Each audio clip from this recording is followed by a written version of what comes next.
কিন্তু আইএসএফ দলের নওশাদ একটাই এমএলএ, ৭৭টা এমএলএ দেখে ভয় করে না, নওশাদকে দেখে ভয় করছেন কেন? আরে ব্যাপারটা বুঝতে পারছেন আপনারা?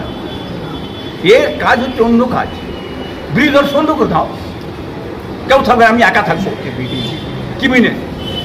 অতএব আইএসএফ যদি ওই জায়গাটায় জিতে যায় আগামীতে, তা আইএসএফ ঝড়ের মতন চারিদিকে বেরিয়ে যেতে দিয়ে নেবে, বাঁচা মুশকিল হয়ে যাবে। কি হিন্দু মুসলমান জাতি ধর্ম বর্ণ নির্বিশেষে শিক্ষিত জ্ঞানী বিদ্যান পণ্ডিত সমস্ত আমরা বাংলার মানুষ চাইছে নওশাদ নওশাদ নওশাদ। নওশাদের কাজ হবে, নওশাদের চাকরি পাওয়া যাবে, হ্যাঁ নওশাদের কর্ম পাওয়া যাবে, নওশাদের সুবিচার পাওয়া যাবে, নওশাদের মানে অখাপ সম্পদ আপনার দেবতা সম্পদ পাওয়া যাবে।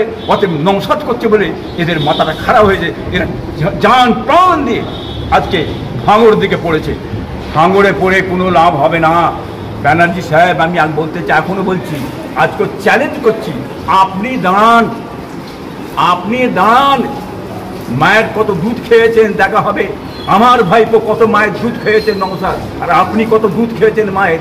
ভাঙড়ে দাঁড়াও, দুজনকে দাঁড়িয়ে ভোটটা হোক, দেখি লড়াইটা হোক, গোটা পশ্চিম বাংলা গোটা ভারতের মানুষ হ্যাঁ জানতে পারবে। তবে তোমার ঘুম থেকে ছিনিয়ে কোথায় নিয়ে চলে যাবে আমার ভাইপো, হ্যাঁ তার বুঝিস খুঁজে পাবে না। চ্যালেঞ্জ করে বলছি আমি, দাঁড়ান ভোটে।